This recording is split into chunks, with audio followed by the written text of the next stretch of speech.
भारत में 5 राज्यों में विधानसभा चुनाव हुए, जहां 3 राज्यों में भारतीय जनता पार्टी को जीत मिली तो वहीं तेलंगाना में कांग्रेस को जीत मिली।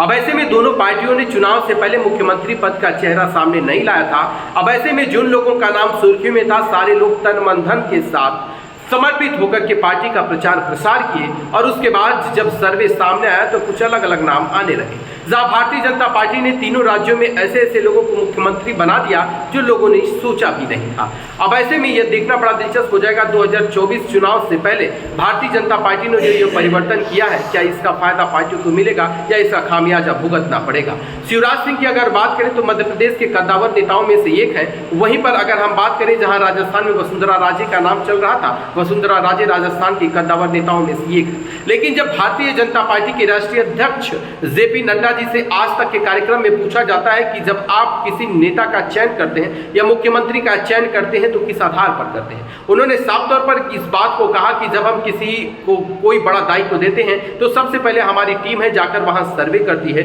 और ग्राउंड पर वो व्यक्ति कैसा, उसका व्यक्तित्व कैसा है, क्या वो शांत स्वभाव का या गर्म स्वभाव का है, गर्म मिजाज का है और वह जनता के बीच में कैसा कार्य कर रहा है, उस आधार पर हम नेता चुनते हैं। जेपी नड्डा ने इस बात का भी जिक्र किया कि हमारे यहाँ बायोडाटा या विजिटिंग कार्ड या सलामी ठोक करके किसी को दायित्व नहीं मिलता है। आपका व्यक्तित्व, आपका कर्म तय करेगा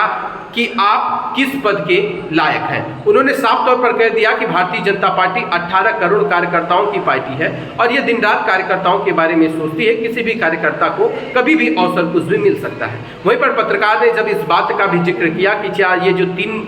चेहरे सामने आए हैं, उसके बाद जो पहले के लोग मुख्यमंत्री थे, क्या उनके अंदर कोई नाराजगी है क्योंकि उनके समर्थक कह रहे हैं कि जो भी हुआ है वह गलत हुआ है। तो जेपी नड्डा ने कहा कि हमारे पार्टी में या हमारे किसी बड़े नेता के साथ ऐसा होता नहीं है, क्योंकि जो लोग भी भारतीय जनता पार्टी से जुड़े हुए हैं वो लोग पार्टी के प्रति वफादार है, पार्टी के प्रति ईमानदारी के साथ कार्य कर रहे हैं और जो व्यक्ति पार्टी के लिए काम करता है पार्टी उसके लिए जरूर सोचती है और पार्टी उसे जरूर कुछ ना कुछ बेहतर करती है। उन्होंने कई नामों का जिक्र भी किया कि लोगों को शून्य से लेकर शिखर तक पहुंचा, बड़े बड़े राजनेताओं के नामों में उसे शामिल करा, यह भारतीय जनता पार्टी ही कर सकती है। उन्होंने यह भी कह दिया कोई वंशवाद या परिवारवाद की यह पार्टी नहीं है कि परिवार के ही व्यक्ति को मुख्यमंत्री बनाएगी या परिवार के बारे में सोचेगी। अब ऐसे में सवाल यह खड़ा होता है कि 2024 के लिहाजे से देखा जाए तो क्या एक राज्य में पिछड़े व्यक्ति को मुख्यमंत्री बना जाता, दूसरे राज्य में आदिवासी समाज से, तो तीसरे राज्य में देखा जाए तो सामान्य वर्ग के व्यक्ति को मुख्यमंत्री बना दिया जाता है। वहीं पर सियासत को साधने वाले ये कहते हैं जहां पर ईस्ट वेस्ट साउथ नॉर्थ से लोग ताल्लुक रखते हैं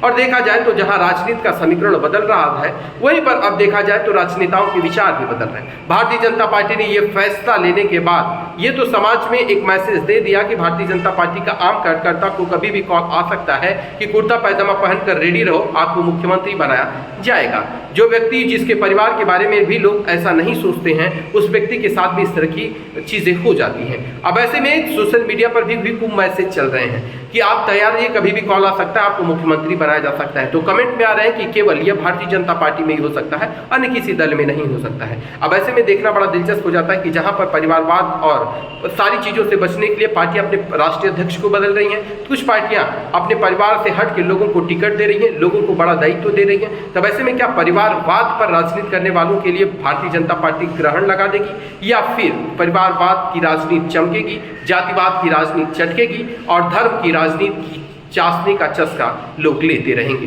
कमेंट में आप जरूर बताएं आपकी क्या राय है। 3 राज्यों में जिस तरह से भारतीय जनता पार्टी ने फैसला लिया है उसका उसे फायदा मिलेगा या नुकसान।